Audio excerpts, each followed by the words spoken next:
Hi folks. I finally finished this squad of British infantrymen from the Great War. I had completed the captain, the officer there with the Wembley revolver quite some time ago, but it took me a while to finish up the four supporting enlisted men. They're done now, and I'm pretty pleased with them. I'll talk. They are Tamiya, 135th scale. A more recent vintage, but I don't remember the year this group was released. They're a bit smaller, just slightly smaller, and more delicate than the other figures on the top of this box. And we'll talk about those in a moment.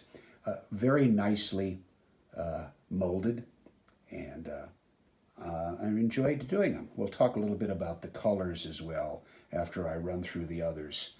Now, this group of four infantrymen, again, a captain and three enlisted men, is also sold by Tamiya, but it's actually an ICM kit. ICM, a company from Ukraine.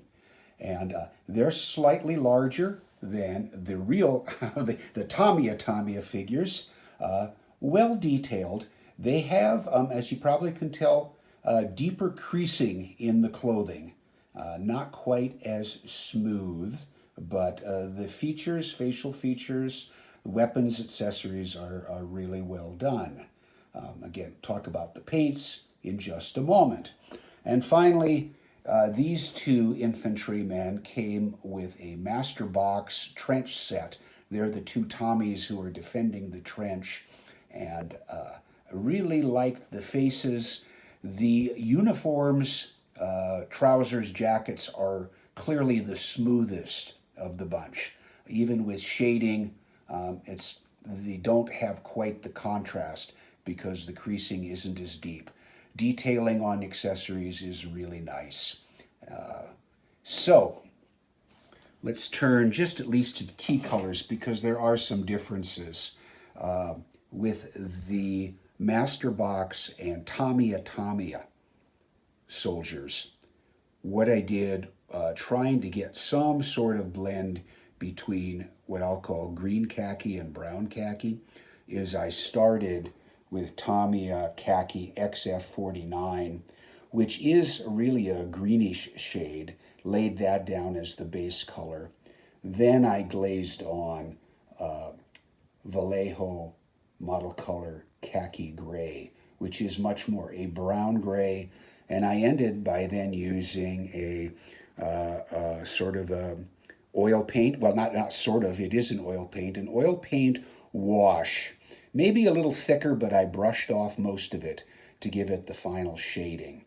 Now I did something else with the ICM Tamiya figures, which I probably had started first of the bunch.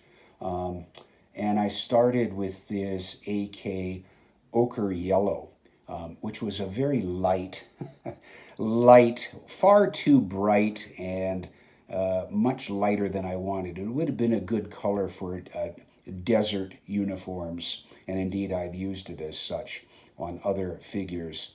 I then went reverse, and instead of going green-brown, I went brown-green, because this Model Air Vallejo gray is actually a gray-green color, and I glazed that over and then again applied the Abteilung 502 oil, burnt umber oil wash shading over it.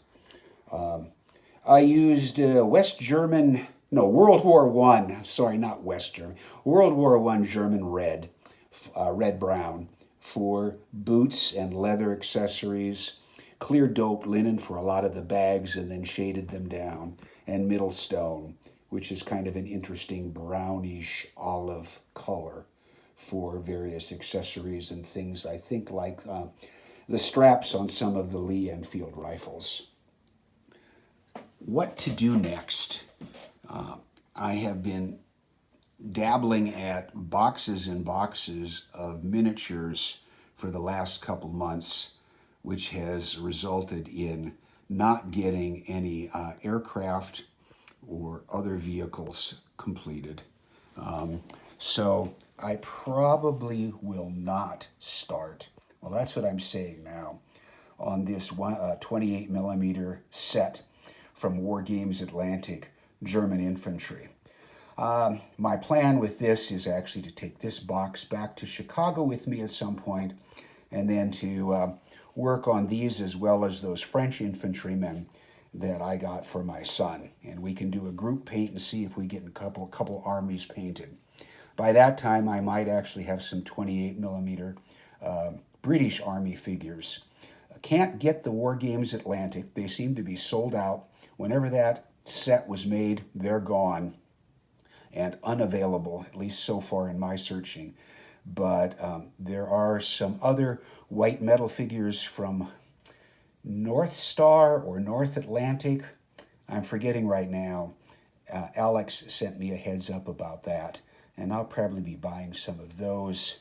I did get more 1/35th scale figures, and these are also from Master Box. I've got two sets of these, different sets, and they're really cool because of the uniform variations with the leather vests and overcoats.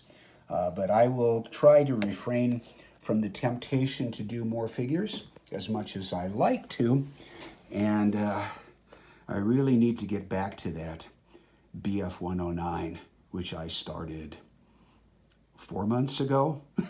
It's been sitting 1/4 assembled now for way too long. Okay, that's the rundown for this first Wednesday, or is it Thursday? First Thursday of January. Take care. Thanks for watching.